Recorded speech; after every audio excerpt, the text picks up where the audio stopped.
to another episode of the Hector and Mike Experience, Common Sense in an Uncommon World. And Mike, we've got this horrific attack of Israel by Hamas. You see the images, you see the stories of the kidnappings, you see stories of babies being beheaded, and it's an absolute just tragedy happening. Just was it yesterday?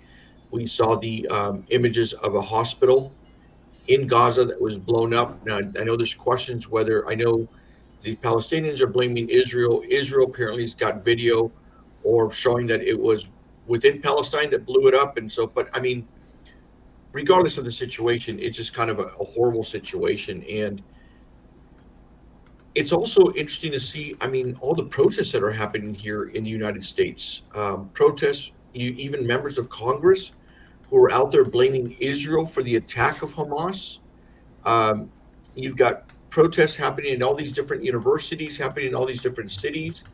And I was talking to some folks in Spanish language media, and they're just kind of shaking their head, not shaking their head necessarily over what is happening with it, but shaking their head, and I'm put it more domestically here, over the fact that they're like, this is going to set us back 10, 15 years, all these protests that are happening in the United States, because people are going to be wondering, who the hell did we let into this country?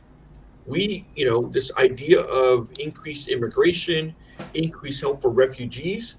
I mean, there's a fear that all this stuff is just going to get bottled up and say, you know what, no more, because look at the people we've already let in and look at all these protests happening.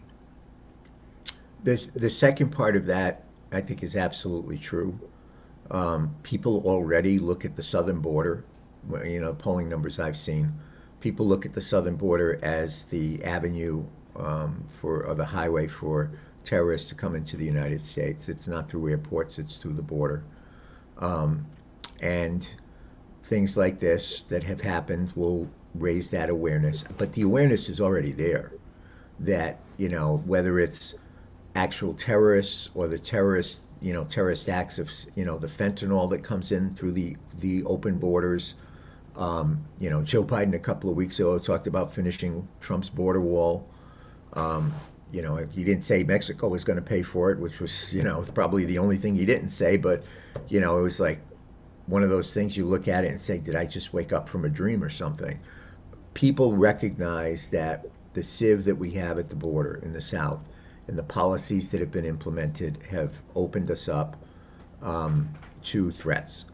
And whether it's, threats of terrorism or threats, with drug abuse and fentanyl, we're just laid wide open. And this heightens that. What you said about, in the first part, about the attack and the response that's been come from, some people, including members of Congress, is just wild to me. And I would throw into that, and I made a comment about this the other day, the Catholic Church.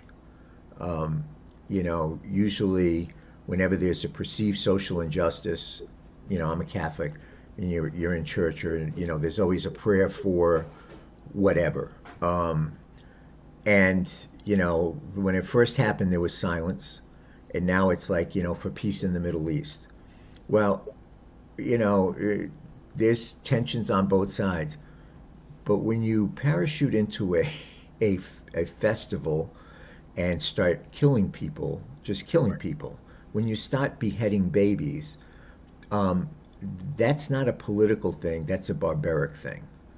And the fact that we all can't agree, no matter what your political stripe is, no matter what your ethnicity is, no matter what your religion is, the fact that we all can't agree that that is an egregious thing that needs to be punished is just wild to me, that we can't agree on that. And that you have protests saying, what happened is because of what Israel did.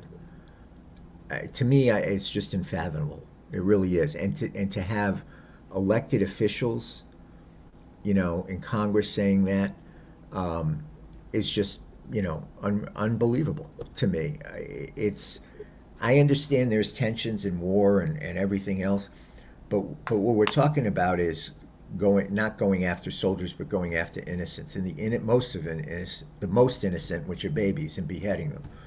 I mean, you know, Well, it's interesting because NBC had this, NBC News had these documents that they were putting out of documents that some of these terrorists had, when they'd gone into Israel, who had been killed, and things they had in their pockets. And they had maps that were taking them to schools. They had maps taking them to children's centers.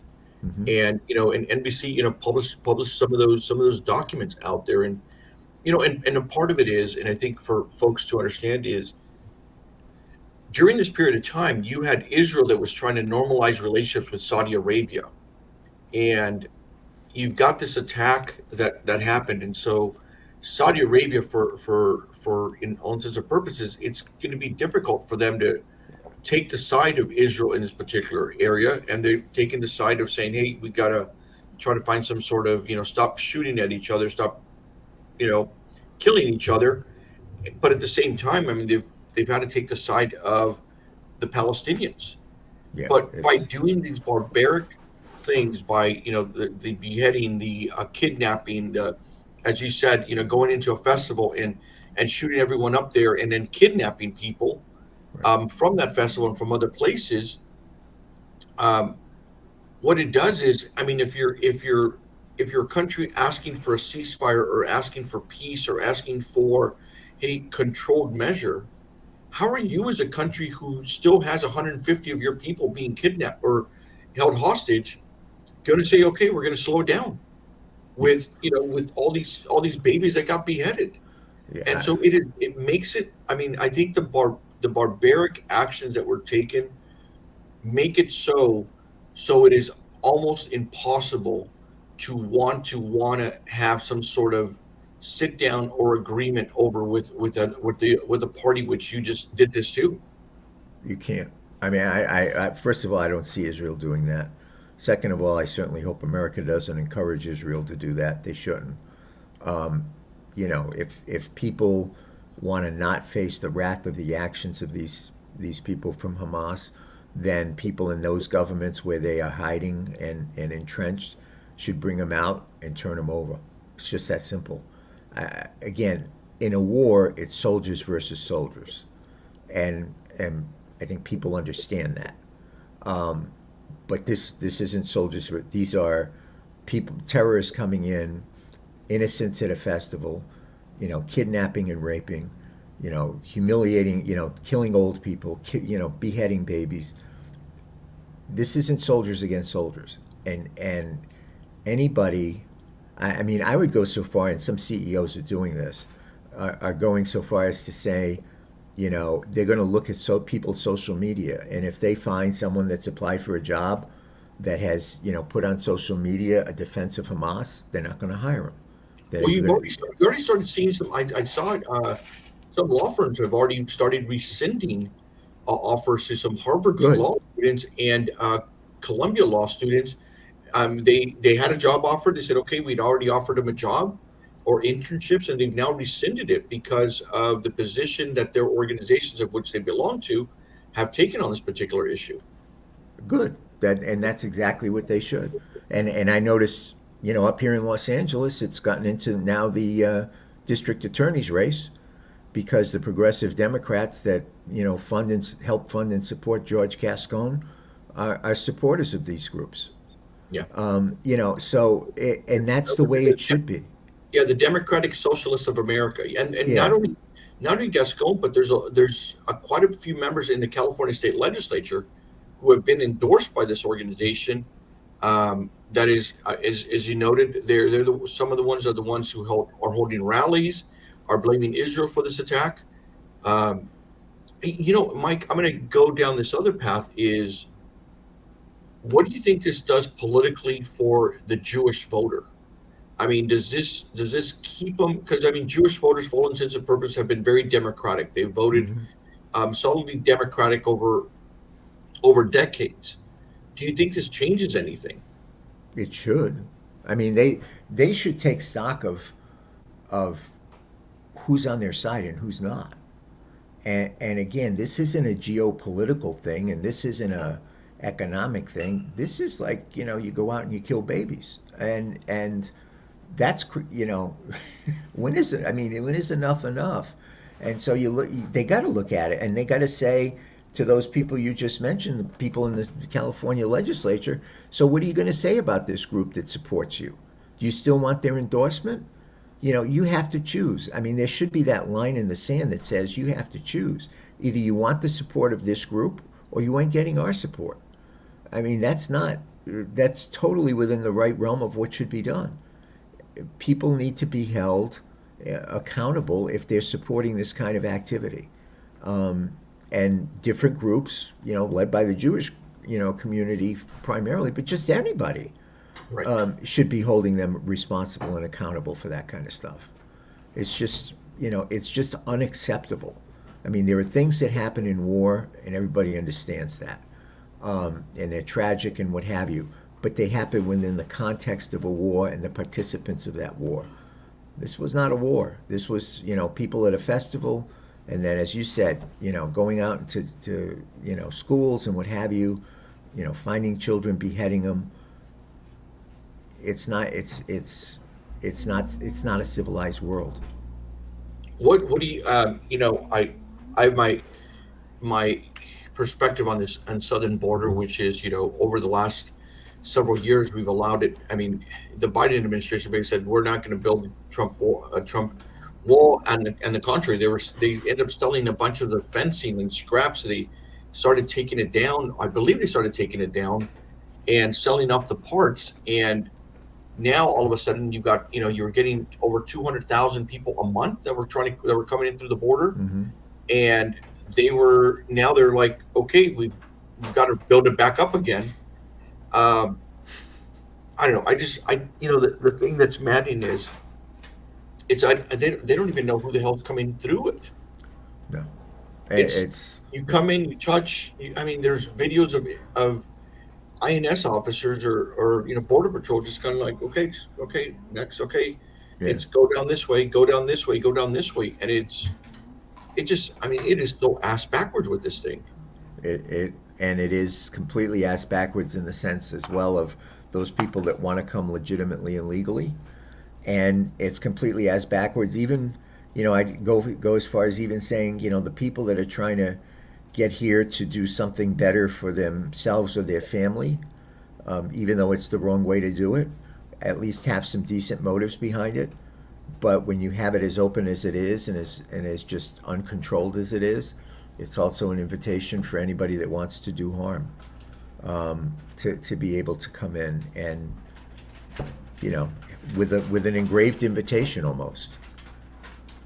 Yeah, I'd be curious to see what some of the polling is going to be next year as it relates to the border, as it relates to security, especially in light of what has happened.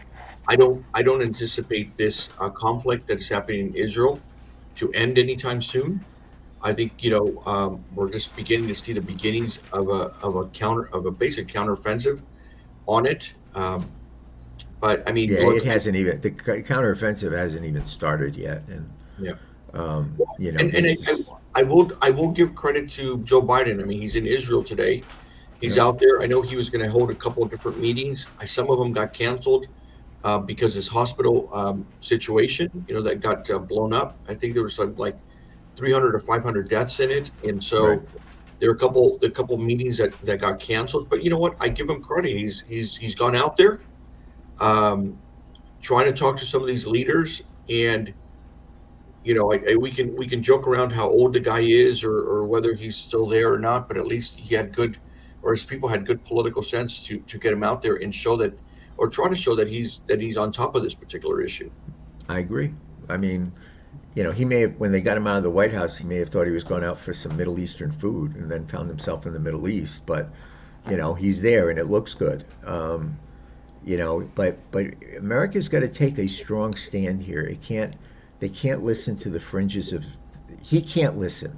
Not America. He can't listen to the fringes of his own party on this. He listens to them too much on things like the economy and climate change and stuff like that. He cannot listen to them on this kind of stuff. What was done, the way it was done and who it was done to, it's black and white. It's just black and white. That is not allowed.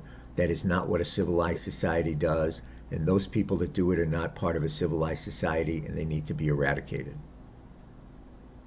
Yeah. Well, we'll have a lot more on this, as it all unfolds, especially as we go into 2024 with focus groups and polling, and we'll make sure as we're involved in some of this stuff, things that we can share that aren't proprietary, we'll make sure we provide it over to viewers and listeners. So thanks, Mike, for getting together. All right.